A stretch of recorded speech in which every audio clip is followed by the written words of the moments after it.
Hey people, how's it going? Welcome back to another video. Welcome back to another episode of Albums Ranked, the series where we take a band's discography and we talk about which one sucks the most and we talk about which one is the favorite. Today we are doing another Viking-esque type band. I did Interferum about 2 weeks ago before, and since then I thought, okay, let's just keep the trend going. We're going with the band TYR.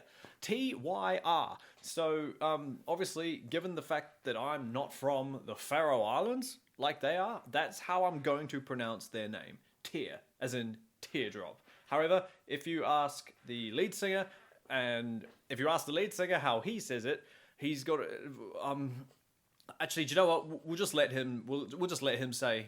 Hello everybody, this is Here from TYR. Okay, so that's how it's actually pronounced. I imagine he's got it right. Obviously, that's not how I'm going to say it. I'm just going to keep it a lot simpler. So, yeah, TYR, T-Y-R.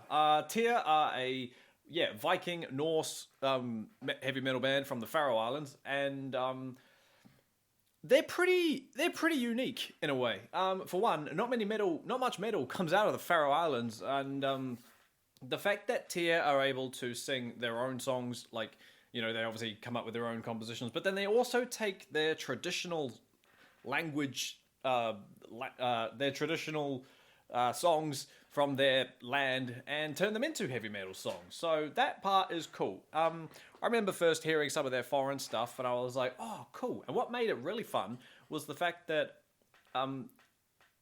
it's obviously not in English, but the majority of the words are written in English characters, so you can still kind of sound it out and get a feel for how you speak. So it's pretty cool to learn how to sing these foreign songs. But yeah, so TYR have been around since pretty much the early thousands. It's pretty much like it's basically a 20-year career. They do not have a lot of albums. They've only got 8, but I mean, that's all right. I don't mind. It's been a fun little quest to get through these albums. I was a huge fan of TYR about 10 years ago. I found them at the same time I found Interferum, and it was just, I fell in love with Harry's voice. I just thought he had such a rough yet melodic voice, and it was just really awesome. So with that out the way, I reckon we just dive straight into this little ranking, and let's see which one comes out on top. Let's do this. So coming in at number 8, coming in at the bottom, is an album that I found quite boring, for a better word. It was an admission to get through a little bit, but I mean, I had to get through it anyway. The 8th album is Ragnarok, released in 2006. Like I say, this one was kind of boring for me, purely because a lot of the songs didn't hold my attention as much. I didn't find it as melodic. I didn't find it as fun as the others. Literally every other album I thought had a bit more fun to it. This one just, I don't know, it seemed a bit stale and for a better word, unrememberable, if that's a word. But yeah, so there were a few okay songs on here. There were a few little moments that made me, take away and put into my shuffle. One being the Hammer of Thor, obviously. That's quite a cool song, and it's 7 minutes long of just typical TYR, really, in a way. And there's a lot of Faroese language, and there's a bunch of other languages they speak, like, Danish, Faro, just all bunches of languages. And there are some cool songs. The Wings of Time I thought was cool, and how it kind of ties in with the song that goes before it, which is Grimur Miolanesi. That song there. That's how you spell it. Who knows how you say it? Which was just like this, it's an old school traditional song, and then Wings of Time kind of follows the same feel, maybe even the same words. I'm not entirely sure, but yeah. Other than that, The Rage of the Skullgaffer, which I've no idea what the Skullgaffer is, but that's a great word. That's just this instrumental of insane shred. The leads on this album are pretty insane, which is weird because most of TYR have a great lead guitar player. When whoever's playing the leads, they're generally really good. But I'm pretty sure it's this album. Ragnarok's leads are pretty insane. But yeah, other than that, I mean, there wasn't a lot for me to take away and just be like, yeah, let's just say it's 67 minutes. It's another long album. So it was a bit of a mission to get through. But I mean, I'm glad I listened to it to get it to now I know that I'm not going to rush back to it. So yeah, number 8 is Ragnarok. Number 7 is an album that I honestly thought was going to go last, but then I heard Ragnarok and I was like, wow, that's actually quite funny that it's worse than this one. Number 7 is the debut. Number 7 is How Far to Asgard. Now, this is not Harry singing. This is, who is singing on this album? I'm not even sure. Hang on. Paul Arne Holm. I'm not entirely sure if I'm getting those names right, but yeah. So Hetty's not on this. He's on the album. He's in the band. He plays the guitar, but he's not singing. This, I imagine, if you're familiar with Tyr, I can guarantee you that "Hail to the Hammer" was the first song that you heard, because it was certainly mine, but only because I was shown it. I was shown it by a friend, and I was like, okay, yeah, this is a cool song. It's very what's the word for it? I don't want to say tribal because that makes it sound like it's African. It's not African at all. It's just very Viking and it's very Norse. It's just very drums of war type of stuff. You can tell it's a debut. You will probably need to listen to this album a few times before you decide whether or not you like it. It's very distinct. It's for a very distinct audience, and only few people are going to like it because of the style that it's in, you know. But I like it. It's okay. I don't mind it. It's not my favorite. I won't lie. It's not my favorite, but it's still a okay jam, you could say. There's 10 songs on it. Well, there's 8 on the original and there's 10 on the 2008 release. Hail to the Hammer, cool song, great opener. Really introduces you to who the band are, pretty much. Excavation. I quite always liked Excavation. It's got a really cool riff, which is funny.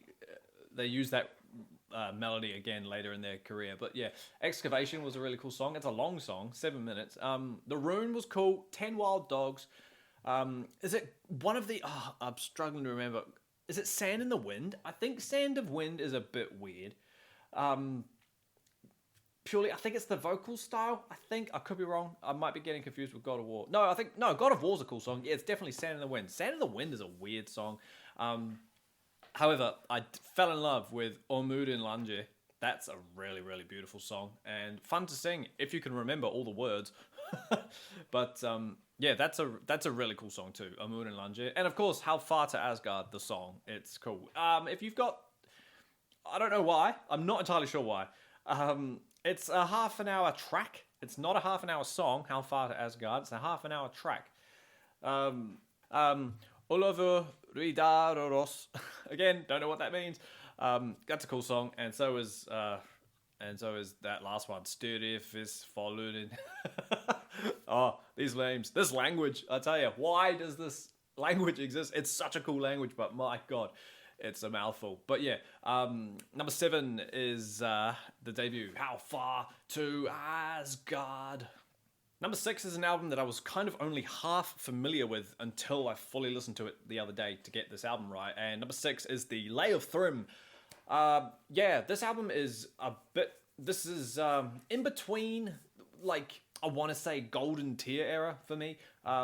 It's the 6th album, and it consists of, obviously, English songs as well as traditional Danish and Faroese language. And it's also got covers on it as well. So it's kind of like a whole greatest hits of what Tyr could do for you. The opening song, Flames of the Free. I always liked that song. I remember hearing that way back and thinking, this song is cool. I really like this. And the title track, Lay of Thrym, I thought, I've got to try the title track out, and it didn't disappoint. It was really, really cool. The Lay of Thrym song is awesome. Hall of the Freedom's awesome. Fields of the Fallen. There's a foreign song on here. Elinde, Bondi, that song, that's cool. But one that, Take the Tyrant as well. Take Your Tyrant's cool. And Evening Star. This album is really, really cool. It's a really good album. It's much more, it's a lot more exciting than Ragnarok, definitely. It's very teary. It's so typical Tyr. It's not funny. However, one song that cracks me up that will... Shadow of the Swastika. Yeah, Shadow of the Swastika. Sorry about that. Don't know what happened there. was very weird. But yeah, Shadow of the Swastika, that's a cool song too. It's a very, I'm not entirely sure what that song's about. Probably, obviously, you can imagine what it's about. But yeah, really, really cool song. Really, really cool album. And like I say, this one comes with covers as well. This is where I first heard these two songs, both of them. Obviously, this album kind of came out around the same time that Dio, Ronnie James Dio, died. And so we have a Black Sabbath cover, I, which is a Dio song off the Dehumanizer album. And we also have Stargazer, the Rainbow cover off Rainbow's second album, Rising. Fantastic album, fantastic song. Both these covers are incredible. They do justice. But yeah, number 6, we're going to chuck in as The Lay of Thrym. Yeah. Now again, a bit like number 6. Number 5 is also a song, an album that I was only kind of half familiar with. And number 5, is that what I just said? Number 5? Yeah, I'm terrible with these numbers. Number 5 is Land from 2008. Now, if you thought How Far to Asgard was a Viking album, like, you know, musically and drum tribal like, this album tops it. This is, I reckon, Land is the most Viking album they've ever done. It's heavily traditional. It's not so much like the likes of Thrym and even Ragnarok. It's still very Viking-y. Half the music, it's more in a foreign language than it is in English, this album. The opening song is an old song from way back when. I can't say it. Grand Givai Tronda. I don't know what that is. Sinclair's Visa. I've known that one for a little while now. And that's a cool song. That's really, really fun to sing. The vocal harmonies in that are really, really cool. Ocean. 3 tracks in and it's a 10-minute song. Ocean's your first introduction to an English song. That's a cool song. Obviously, Ocean, crossing the ocean, just like the Vikings did. Gatu Rima, that's a cool song. It's got I like the vocal verse melody in that. Really, really awesome stuff as well. Gatu Rima, Brennivin, Frepen Fraga.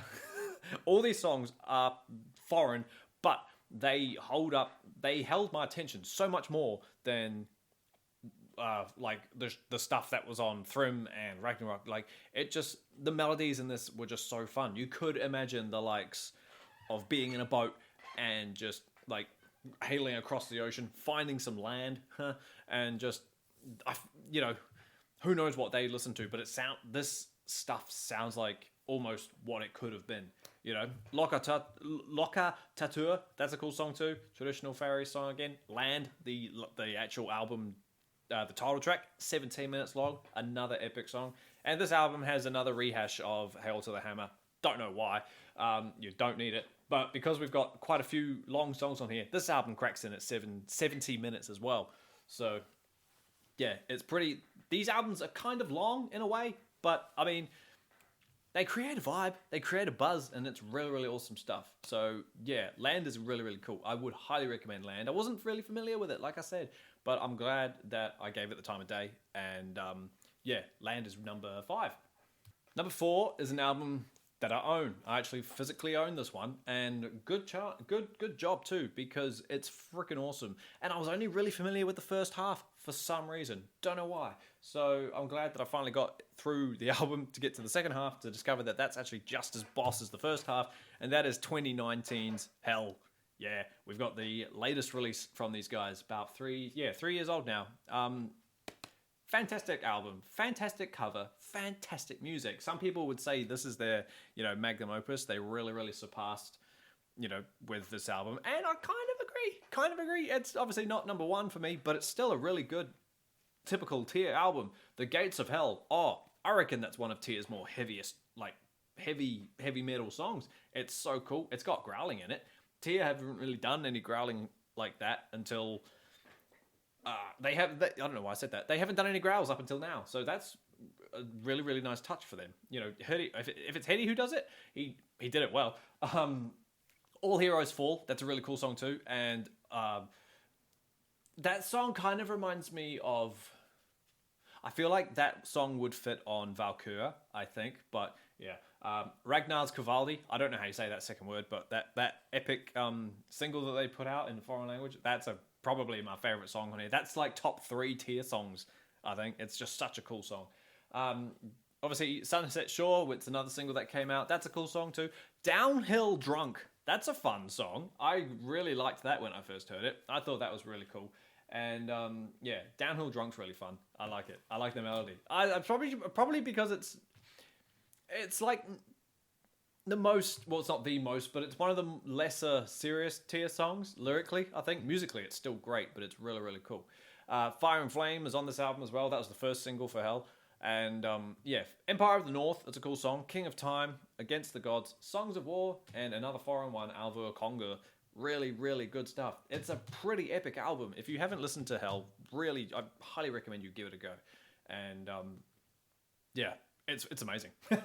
It's really cool. For those vinyl fans, this is a marble one, limited to 171 out of 200. So that's pretty cool to have. Yeah.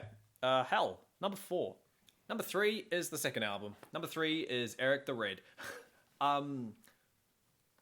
Comparing Eric the Red to How Far to Asgard, they're like that. It's insane. It's like comparing the Philosopher's Stone to the Chamber of Secrets. To me, it's just such a step up. And everything about Eric the Red album is more or less, for a better word, I don't want to say perfect, but really, really good.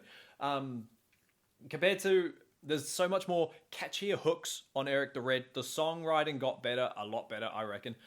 Everything just seemed to gel so much more on Eric the Red. Obviously, Heri is now singing on Eric the Red. That's a great touch. Songs like The Edge and Rayen Smøya, is that how you say it? That Rayen Smøya, that's a really cool song too. Another foreign one from the traditional times, but really, really fun to sing as well. Dreams is cool. The Wild Rover, that's just this fun, it's almost like a tavern song. The melody seems tavern-like. Rainbow Warrior, I always liked Rainbow Warrior, and the vocal melody for Rainbow Warrior is the same as the guitar riff from Excavation off of How Far to Asgard.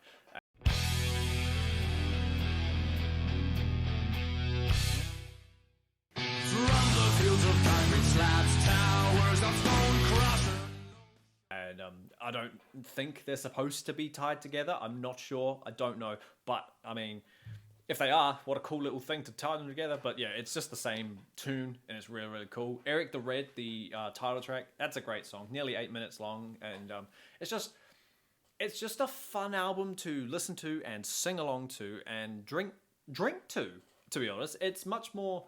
It's still very, very I keep saying tribal, but it's very Viking-y. You could still tell. Eric the Red is much more tuneful. I feel like you could give Eric the Red to people who aren't fans of Tyr and be like, try these guys out. It'll keep them hooked.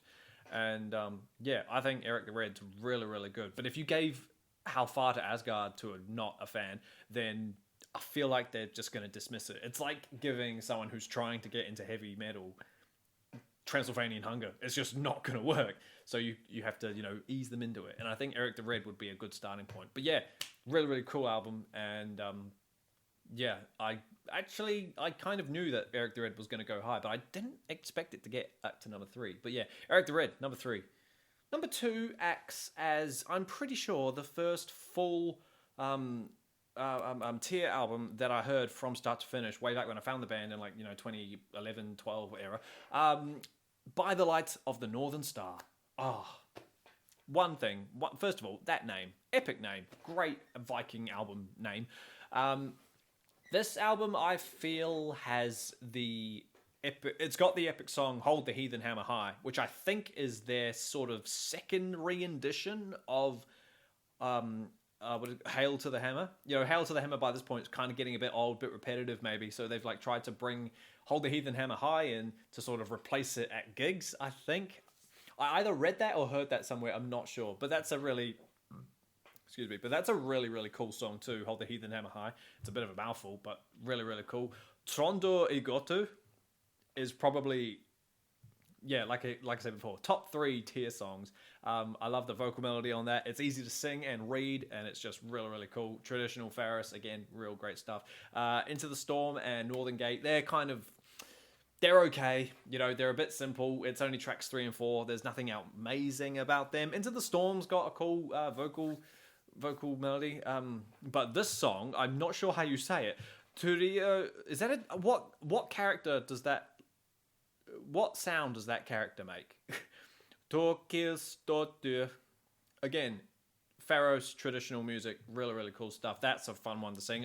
When I listened to this ranking, I put this album on and I actually forgot about that song. And when it came on, I was just like, oh yeah.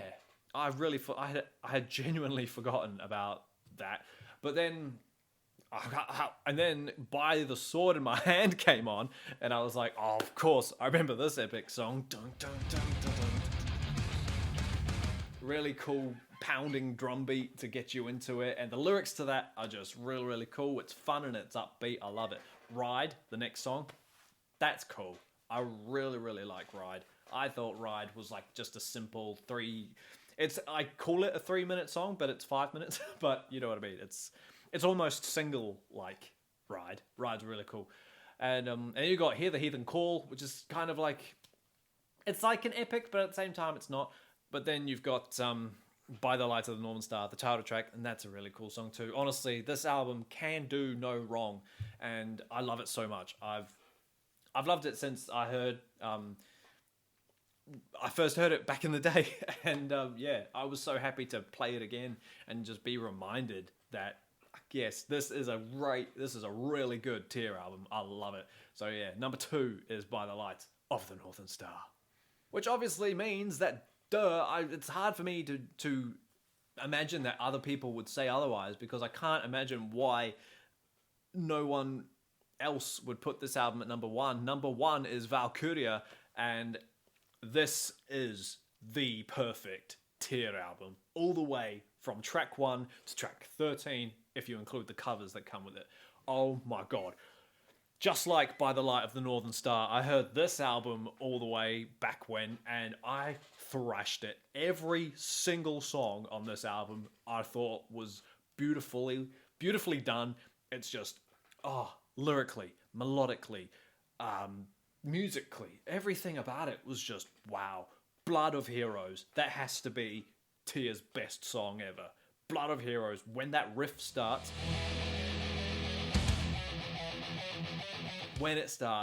you can't help but be like, hype me up, here we go. It's a great song. It's a great song live. I haven't seen it live, but I know already that it's a great song live. Mayor of My Night, it's probably one of the weaker ones, but still incredible. I still would play that song like by itself. It's so good. Hell Hath No Fury, fantastic. The Lay of Our Love featuring Liv Christine. That's like this Viking ballad. What's the word? Breaking the traditional Viking stuff, and it's a Viking song about leaving his chick behind while he goes off to raid. You know, really, really awesome stuff. Fun fact, she's the girl from, Cradle of Filth's Nymphamphetamine. That's a cool song. Nation, I love the vocals in that. He just sounds he sounds amazing on this record. It's ridiculous.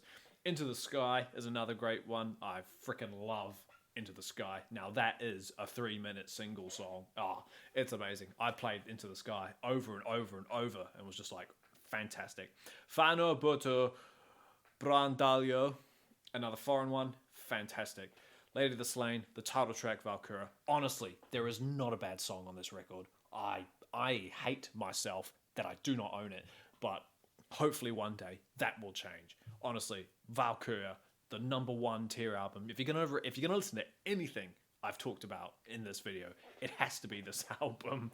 And they covered Where Eagles Dare from Maiden. They do it greatly as well. And they covered Cemetery Gates from Pantera and did that great as well. Honestly, this album is just wow. It is pure Bible. It is gold. It is just fantastic and needs to be talked about. And I cannot recommend Valkyria enough. Go listen to Valkyria right now. You will not regret it. Oh, god damn. There we go, team. That was my very, very passionate TYR ranking. Only 8 albums, but we still got it under half an hour, so I'm happy. Let me know down below what your favorite tier album is. Tell me why How Far to Asgard is better than Hell. Tell me why Valkyria is actually their worst album. You know, get these opinions flowing. You know what I'm like. I like to listen and read these things. Thank you so much for watching. If you want me to do any one in particular, let me know down and I'll consider it. But until that happens, everybody, stay inside, stay safe, wash your hands, and I'll be back again soon with another ranking. Yeah, I'll be back soon. So take care of yourselves. I'll see you then.